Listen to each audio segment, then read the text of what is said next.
Hi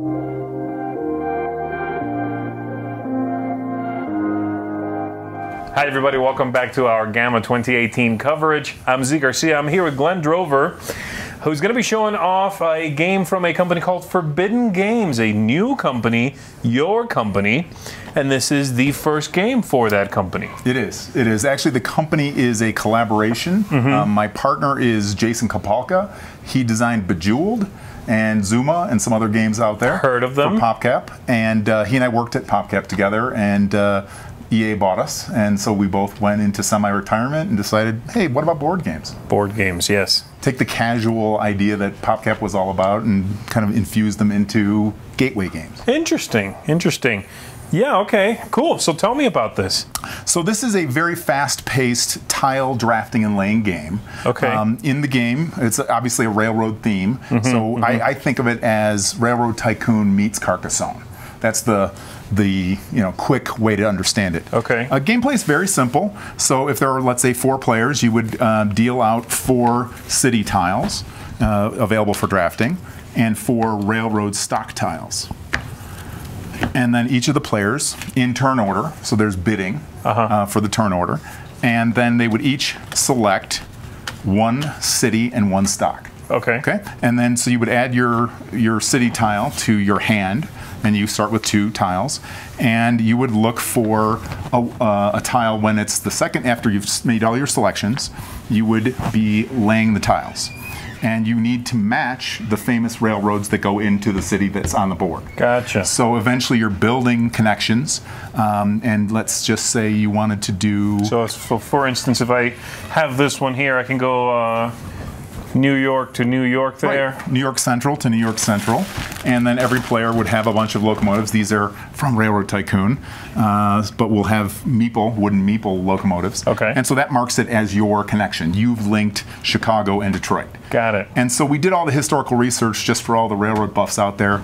Each one of these famous railroads that goes into the cities literally goes into that city. Okay. So when you linked Chicago to Detroit via the New York Central, it actually does exist. The New York Central is the railroad that connects those cities. I see. Very nice. And then when you lay the tiles, you also put down the goods cubes. So Detroit is a 2-size city, so it gets 2 cubes, and you put them there.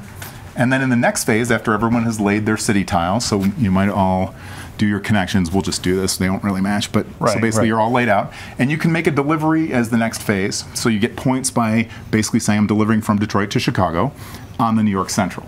So you get points for making that delivery, and the New York Central stock goes up 1 point. Okay. And throughout the game, you're building your portfolio of stock tiles through the draft, and you're trying to make deliveries that increase their value.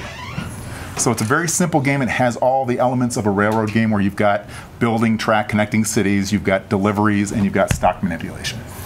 And yeah. And if you can use the other players' locomotives, but then they also get points. So you're not going to want to do that unless you really want to get that stock to value to go up. And so at the end of the game, you've got your whole stock portfolio, and the values have gone up throughout the game, and the bidding starts to go crazy because you see, really good railroads that are worth a lot come out, and the bidding tends to go a little bit crazy. So then at the end of the game, you score all your railroads and add them to your current score, and that's the winner of the game. Very interesting. I mean, like you're saying, I think it's retaining a lot of what's been there before. Right. You've just simplified the connection and the map part of the game into this pretty fascinating tile laying aspect that's still historically accurate. Right. That's pretty cool. Yeah, and you can play the whole game. It goes, we've got a solitaire version, so you can play kind of solitaire with this game, or 2 to 5 players. Very nice. And it plays in about 45 minutes. Very cool. When is this going to be available? Railroad Rivals. So this is great timing because we're actually launching the Kickstarter in 1 week from today on the 20th. Okay, very cool. And what's the, how much is that going to be for, the pledge? The MSRP is $49.99. The pledge will give a discount, so it'll be $39.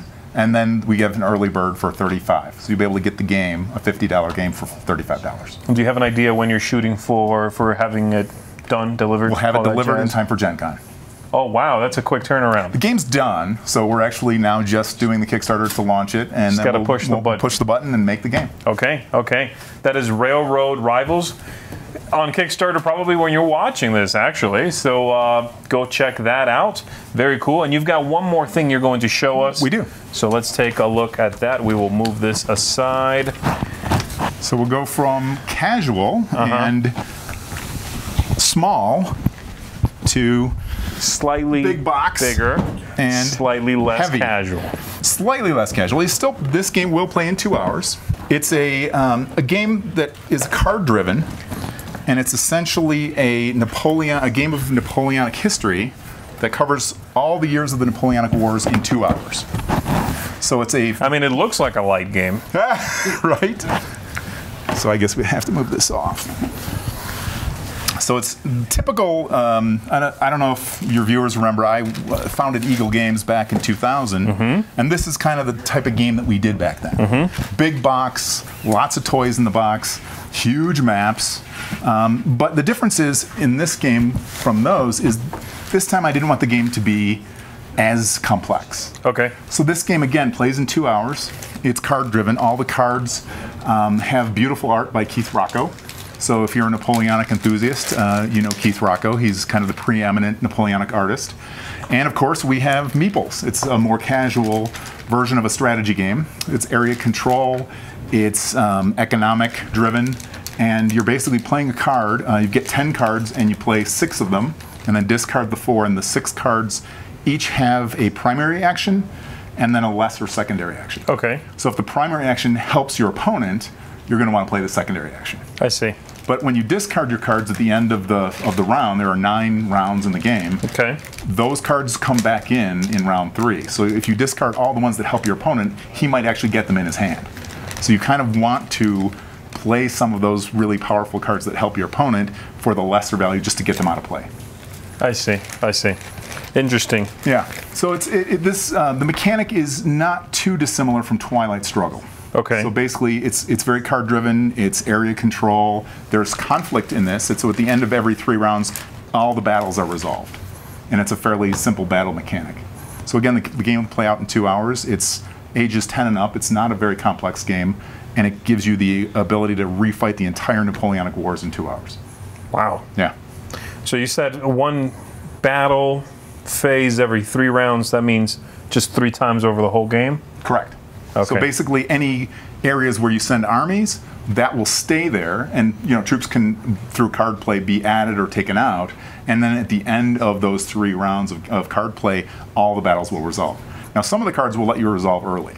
Right? Interesting. So you can kind of force a battle to happen and catch your opponent by surprise. But normally you have time to sort of decide, do I stay in this fight? Do I get out? Exactly. Do I send everybody in? What am I doing here? Right. And you sort of see the fight coming. Okay. Right. And so you're trying to basically catch your opponent unawares or slowly build the tension and force him into an area and then go capture Italy when he's not able to do anything about it. Okay. Very cool. So 2 hours, how many players? This is a 2-player game. Okay. So essentially, I tried to make it a multiplayer game, but it just wasn't working. My original prototypes, the game took 12 hours to play. It was a crazy, experience, and only for the super hardcore, and that's really not what I wanted for the game. So it took me almost 2 years to rework this game.